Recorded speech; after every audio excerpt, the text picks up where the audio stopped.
story The Girl Who Never Made It Home, true crime mystery revolving light. It was a cool autumn evening in a small town where life usually moved slowly, where neighbors greeted each other by name, and where children played freely in the streets without fear. The night was quiet, and the streets shimmered faintly under the yellow glow of the streetlights. But that evening would become one of the darkest in the town's history, a night that parents would speak about for years to come, warning their children never to walk alone after dark.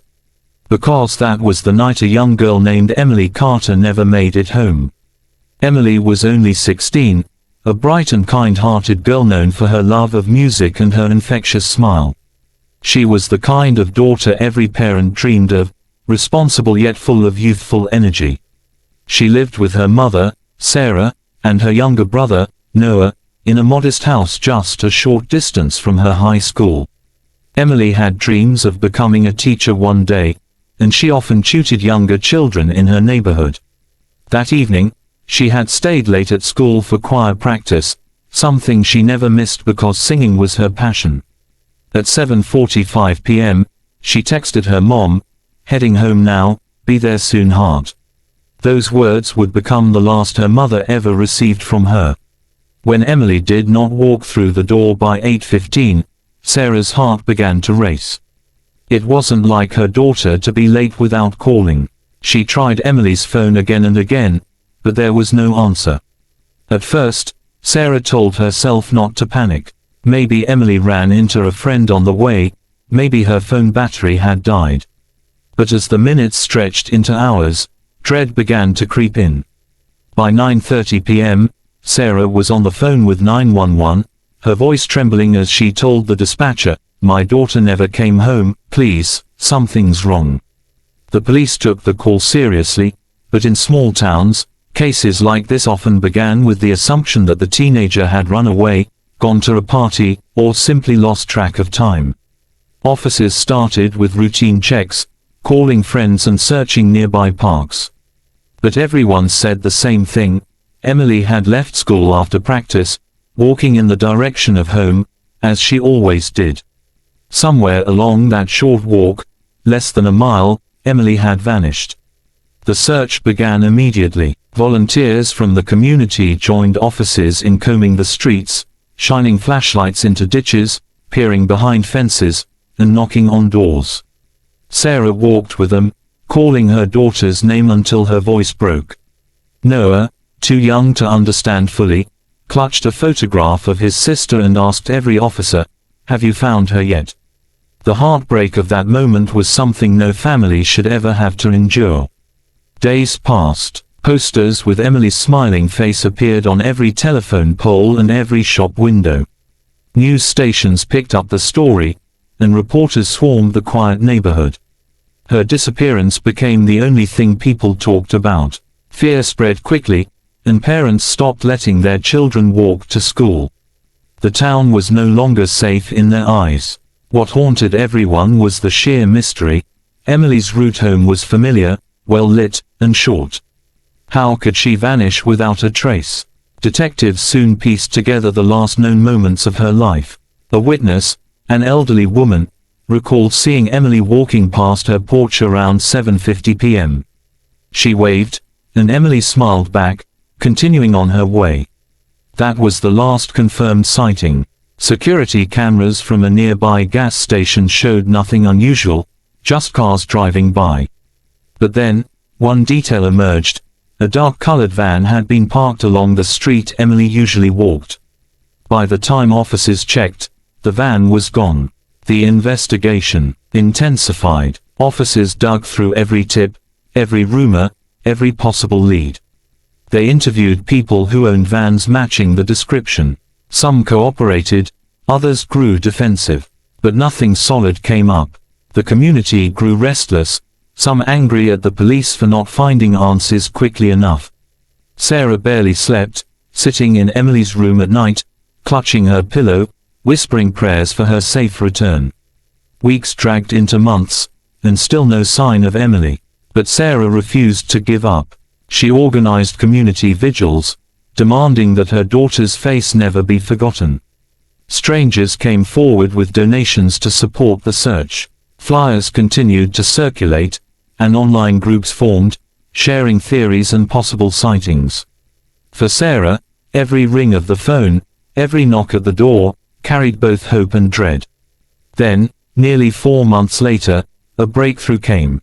A hunter exploring the woods outside town stumbled upon something strange, a backpack half buried in leaves. Inside were school books with Emily's name written inside. Police sealed off the area immediately. Just yards away, they made a grim discovery: human remains. The nightmare Sarah feared most had come true. DNA tests confirmed it was Emily. The news devastated the town. Candlelight vigils turned into memorials. Her choir group sang in her honor, their voices trembling with grief. Sarah collapsed when she heard the confirmation, Noah clinging to her, asking questions no mother could answer. But amid the grief, the question burned brighter than ever: who did this to Emily, and why? Forensic experts examined the scene. Evidence suggested Emily had been abducted near her route home and brought to the remote location. Items near the site pointed to one man, a local mechanic with a dark history of violence. Neighbors described him as odd but harmless. But police discovered prior arrests for assault, though none had led to prison time. When officers searched his home, they found disturbing items: maps of the town, photos of teenage girls, and personal belongings that didn't belong to him. Among them, a necklace Sarah recognized instantly as Emily's. The man was arrested, and the trial that followed shook the entire state. Sarah sat through every hearing, listening to painful details about her daughter's final hours. The defense tried to paint the suspect as misunderstood, but the evidence was undeniable. The jury took only a few hours to reach a verdict: guilty on all charges. He was sentenced to life without parole. Justice was served, but the pain remained. Sarah knew no sentence could ever bring Emily back. Yet, she refused to let her daughter's story end in darkness. She began speaking at schools, telling Emily's story, urging parents and children to talk about safety, about never walking alone, about trusting instincts. She fought for better protection laws for young people, turning her grief into a mission to save others. Years later, Emily's story continues to live on. Her name became a symbol of strength and awareness. The town, though scarred, came together in her memory, building a small garden near the school with her favorite flowers, a place where students could sit, reflect, and remember the girl who loved to sing. And though Emily never made it home that night, her story did not end in silence. Through her mother's courage, her brother's love, and the community's unity, Emily's voice continued to echo, reminding the world that every life matters, every child deserves safety, and even in the darkest tragedies, there can be light. After the trial ended and the sentence was delivered, Sarah walked out of the courthouse with tears streaming down her face. Reporters crowded around, their microphones capturing her trembling words: "No verdict will ever bring Emily back, but at least she can rest now, and no other girl will suffer at his hands." The town, still raw with grief, breathed a small sigh of relief. Justice had been served, but justice was not the same as healing. In the months that followed, Sarah struggled with the silence in her home. Emily's bedroom, once filled with music and laughter, now felt like a museum frozen in time. Her clothes hung neatly in the closet, her notebooks still stacked on the desk. Sarah often sat there, holding her daughter's diary, reading passages where Emily wrote about her dreams of becoming a teacher, of wanting to travel the world, of simple teenage hopes that would never come true. Noah, her younger brother, wrestled with the absence too. At school, he would hear whispers from classmates, some kind, some cruel. He became protective, quiet, and often angry. It wasn't until Sarah gently brought him to counseling that he began to express his pain. Through drawings and words, he slowly learned to process the loss of his sister. The community, once paralyzed by fear, slowly began to heal together. A year after Emily's discovery, the town held a memorial concert in her honor. Her choir friends performed her favorite song, and many in the audience wept openly.